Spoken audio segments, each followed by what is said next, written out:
Game ones are in the book. Now game twos start tonight on Monday, April the 22nd. 3 game twos. I'm going to break all 3 of them down in the NBA playoffs free for you with analysis, side and total analysis, also some player props.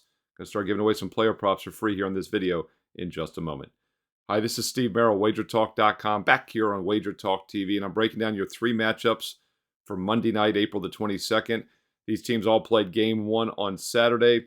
3 of the 4 now play game 2 on Monday. The Timberwolves and Phoenix Suns get an extra day off, but we do have the second games between Magic Cavaliers, 76ers Knicks, Lakers Nuggets. I'm going to break down all 3 games. Let's start with the early game for you at 7 o'clock Eastern on NBA TV. You know, I joked on Saturday that kind of like the Houston Texans always get the early playoff game every year in the NFL on Saturdays at 4:30 Eastern. Well, the Cavalier-Orlando game was certain to be the oddball out game. That was your early Saturday 1 o'clock Eastern game, and now they're sticking it on NBA TV with the early start Monday night at 7 Eastern. And it is an ugly series. These are 2 very good defensive teams, and not surprising, game 1 stayed well under the total, just 180 points scored, stayed 26 points under the posted total. We had an easy best bet winner for my clients at WagerTalk.com Saturday on the Cleveland Cavaliers. Easy 14-point winner. They never trailed in the entire game, and they were the better team on the court, led by as many as 20.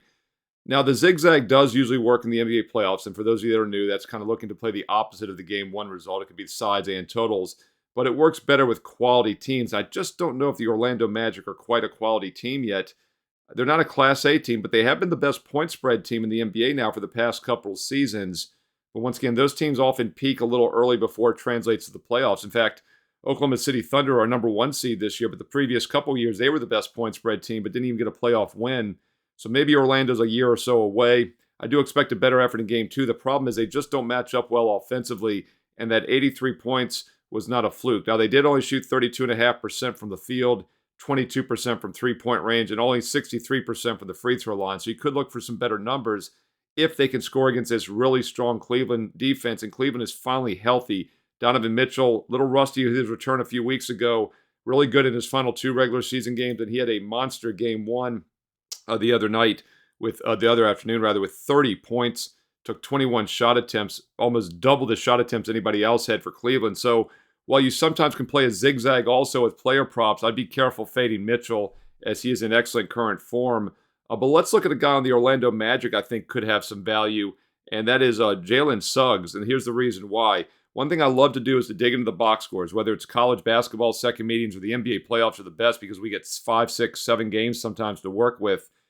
And one of the reasons the zigzag works isn't because necessarily the losing team makes adjustments. They do, but the other team also doesn't make the adjustments. So when a player underperforms, I like to look for an upside, whereas if a player goes off, they usually try to focus on him more. So once again, I'm not looking to fade Donovan Mitchell because he's in excellent current form. He is a superstar, but you got to expect Orlando to put a little more attention on him. So maybe somebody else could go off for Cleveland, but everybody shot pretty well for the Cavs. So I want to focus on some Orlando player props instead.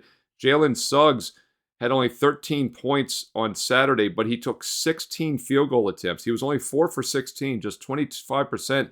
He was only 1 for 7, way below average from three-point range. And for that reason, I do think there's some value with his props over, especially his point prop over 12.5 on Monday night. Keep in mind, he got 13 points, still went over his prop of 11.5. They bumped it up to 12.5, but he took a lot of shot attempts, should have had even more points. In fact, if you look back over his recent games, he has now gone over his posted total in 5 of the last 6 games. The only game he didn't, he had 4 points against Milwaukee in the season finale. So I don't read much into that. He's a perfect 5-0 over in all other recent games. And he's had totals of at least 18 or higher in 4 of those other 5. The only one was 13 the other night, and he should have had even more points based on the shot attempts. And over his last 10 games, he's averaging 14 points a game. So this total's too low. He got a lot of attempts. I think he will continue to do so because, once again, Cleveland won the game easily. They're not going to make any adjustments. I think Jalen Suggs will get a lot of shot attempts. I think he makes more of them this game. Jalen Suggs over 12.5. A little bit of a zigzag, sneaky player prop for you at 7 Eastern on Monday. Hey, comment below. Let me know your thoughts on the Magic and Cavs. Do you think Orlando bounces back? Are they for real, or are they maybe a little bit early to the party? Is Cleveland the more dominant team now that they're healthy? Also, any player props you're looking at. I read all the comments, and I reply back. All right, let's look at the next game at 7:30 Eastern. Now, this one is on TNT, and it's a big one. Philly, New York. It should be one of the best first-round series, and the Knicks got them in Game 1. come from behind fashion, though. Philly was up big early and really kind of let the game slip away from him. And some of it did correlate to Joel Embiid maybe re-injuring his knee. We got to keep an eye on this. As of Monday morning, he is listed as questionable. I expect him to play. I expect him to go. Stat line looks okay. He had 29 points, but he banged his knee in the first half, and he really was not the same afterwards. In fact, 11 of his points came from going 11 for 12 at the free throw line. He was only 8 for 22 shooting, only 2 for 8 from three-point range. I do think he is not 100%. I said that on Saturday's video here. I mentioned also that the public was on Philly, but the sharp money was on the Knicks in the series. I recommended the Knicks series minus 120. We got off to a 1-0 lead. I also said that Embiid might not be healthy this full series. It looks like that is already starting to happen. With that said, though, they are a Class A team with Joel Embiid. In fact, coming into the playoffs, they were 31-8 this year in the regular season when Embiid was in the lineup, as opposed to just 17-28 without him. So obviously, one of the, if not the most important players to anybody in the league. That's why he was an MVP recently. He is definitely their most valuable player. Tyrone Maxey had a huge game, by the way, the other all-star for Philly, 33 points. He took 26 shot attempts, and Embiid took 22. That two of them combined for 48 of Philly's 81 shot attempts. So although they're in bounce-back mode here, there's not really any other players I would look at. Obi Jr., Harris, Lowry, they all had around 7 shot attempts each. They hit about half their shots, so they're kind of around average. I don't know if one of them picks up the load or not, but if Embiid is banged up, maybe one of them gets more shot attempts because you can maybe look at the player prop over there. The public, by the way, is on Philly. Of the three sides, I'd say public dog. The one public dog looks to be Philadelphia in Game 2. But once again, if they are a true Class A team, this should be a bounce-back spot for them, especially since they blew a 13-point lead against New York in Game 1. Once again, there are a lot of uncertainty without knowing the health of Joel Embiid. As far as the New York player props, nothing really jumps out to me. Jalen Brunson, only 8 for 26 shooting, but he still had 22 points. He took twice as many shot attempts, more than double the shot attempts of anybody else on the team. Just like Donovan Mitchell with Cleveland, Brunson is the superstar for New York, so it's always tricky to fade those guys. If he actually was just 1 for 6 from three-point range, and he still had 22 points, so he could actually have a bigger game. And you know I'm pro Brunson. I think he's one of the most underrated superstars in the league.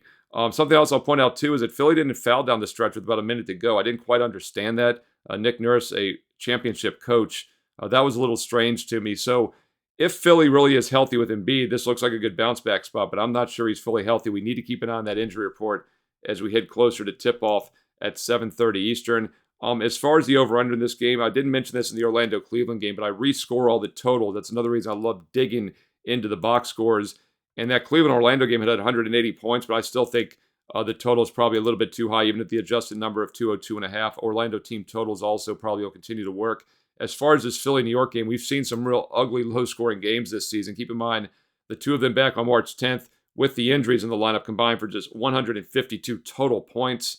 They had just 185 in the rematch 2 days later. They did get over the total, 215 in Game 1 on Saturday, but the shooting for three-point range was above average. The two teams shot 34 and 46%. On average, you can expect about 35 to 36% each.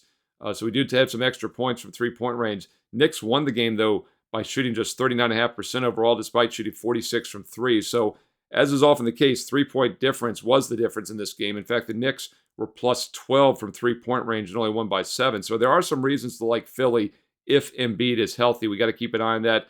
Might be one of these games you want to wait until play near tip-off, see if he's in the pregame warm-up, even some in-game live betting. If he looks like he's moving okay after a few minutes, then maybe pull the trigger with Philly. But once again, I need to know if Embiid is healthy. He's a very important player. Once again, 31-8 with him, 17-28 without him during the regular season. By the way, speaking of important players, not just Brunson, but they made the 2-for-1 deal with Toronto, and it really sparked New York in January, early February, and then some injuries hit, and they went through a little bit of a rut. But Anunoby, when he's in the lineup, they are really strong. They're now 23-6 with Anunoby in the lineup since January 1st when he came over from Toronto. That's almost the exact same win percentage as the 31-8 with Embiid. So two really important players, but Anunoby and Brunson, everyone's healthy now for New York, except for Julius Randle, the most overrated superstar in the league. You know my feelings on that. Philly's injury with Embiid is what we got to keep an eye on. Maybe an in-game situation, a live betting opportunity would be the best way to attack this one. Hey, once again, comment below. Let me know your thoughts on this New York-Philly game. Do you see any value, any player props you like? I think it's a tough one without knowing if Embiid is really hurt or not. All right, one more game to go. We're going to look at your late game between the Lakers and Nuggets. Just a quick reminder, if you want my personal best bets, they're available each and every day, including my top baseball on Monday and NBA best bets for Monday right now at WagerTalk.com. And while you're there, last opportunity expires Monday night. 10 days for the price of 7. It works out to less than $10 a day for every baseball and basketball best bet. I am number one all time in the history of WagerTalk.com and units won in the NBA, and I'm number one again this year, sides and totals combined. Don't miss out on the NBA playoffs. Last year alone, the NBA postseason, I was 63% against the spread. And once again, that's part of my number one overall ranking all time, including this year at WagerTalk.com in the NBA. And you get baseball as well, my strong baseball daily best bets. It's a great way to build your bankroll for the next several months until football starts preseason August 1st. By the way, if you want to build consistently until football starts, we have another special up this week at WagerTalk.com. It's every best bet, all sports, for the next 3.5 months until football starts August 1st for just $5 a day. That's the next 102 days and nights of every best bet, football and basketball, into that first preseason game for just $5 a day. Once again, if you want to try out the 10-day, works out to less than $10 a day. If you want the 102-day, works out to just $5 a day. Either way, don't miss out on my strong best bets, including my number one all-time ranked NBA, because the NBA playoffs are here. Steve Merril, WagerTalk.com. Get there quicker with shortcut wt.buzz/SM. Don't forget to also post free plays each and every day on that page. Check out those daily free plays. Steve Merril, WagerTalk.com. All right, let's look at your late game at 10 o'clock Eastern, also on TNT. Lakers and Nuggets. Nuggets have now won 9 straight against the Lakers. They are the superior team. They will win this series. They were minus 380 when the series began. Obviously, that price is even higher now. In fact, the adjusted price is as high as minus 700 in most spots. It's nearly double now. But as I pointed out on Saturday, the Nuggets do win these games against the Lakers, including a 4-game sweep in the Western Conference Finals last year. But they don't always cover. In fact, they were 0-2 in games 1 and 2, despite winning both at home last year. They played a fairly close game here on Saturday night. They did pull ahead and get the win, but it wasn't easy. In fact, the Lakers blew a double-digit lead in that game. LA had a 12-point lead early in the game. Nuggets pulled ahead, ended up leading by 15, winning by 11. It was actually a 14-point edge in the third quarter that made the difference as they were trailing at halftime. Do they take their foot off the gas a little bit? Perhaps. I do think the Lakers need a high-scoring game, so if you do like the Lakers, you probably have to say it's somewhat correlated to the over 223. So once again, a Laker over parlay would make sense if you're looking that way. I'm not in a hurry to get in front of the Nuggets, who I think might be the best team. Obviously, the Celtics look good, but the Nuggets look pretty good too as the defending world champs. But they did show last year when they won games 1 and 2 at home but failed to cover. They do allow the Lakers to keep it close. In fact, despite 9 straight wins, Denver has only beaten the Lakers by more than 11 points once in those 9 games. In fact, 7 of the 9 have been 10 points or less. 6 of those 9 single-digit margins. So price probably what it should be. But once again, I do think the Lakers have to win with offense. I don't think they can slow Denver down. So if you do like the Lakers and the bounce back, the zigzag here probably correlates a little bit with the over. As far as that game 1 total, it ended up 217, stayed well under the 227. And both teams actually shot pretty well from the field, 49 and 46%. The difference was that Denver took 13 more threes and they made 7 more. Denver was 21 points from three-point range and only won by 11. You know, you think with Jokic down low, they would be the team dominating, but Anthony Davis and company had a good game. And the Lakers, once again, they had a 31, 31 to, I believe, 32 to 31 edge for Denver. The weird thing about that is the free throws. This is what I wanted to point out. Denver only had 6 free throw attempts. They made 5 of the 6. LA was 17 for 19 on the road. So what do you make of that? I mean, LA was dominating down low, getting the ball to the hoop, and that's why they had a 12-point lead. I think they could have a chance here in the bounce back if they can do that again. And once again, it probably correlates to the over, even though the first game stayed under. I think LA has to win with offense. But once again, Denver's win by 11, not quite as impressive as the final score might indicate, as they made 7 more threes. Once again, plus 21 from three-point range. They were outscored by 14 elsewhere, mainly from the free throw line where they were outscored by 12. So does that continue? That's the big question. I want to give you a player prop in this game, though, for the Lakers. As I mentioned over, Davis, LeBron James, of course, did all the heavy lifting. They had 59 of their 103 points, over half the points. They took, 39 of the 79 field goal attempts. But one guy actually had more field goal attempts than LeBron James, and that was D'Angelo Russell. 20 field goal attempts, but he was only 6 for 20, and he was only 1 for 9 from three-point range, and he still got to 13 points despite shooting just 1 for 9 from three.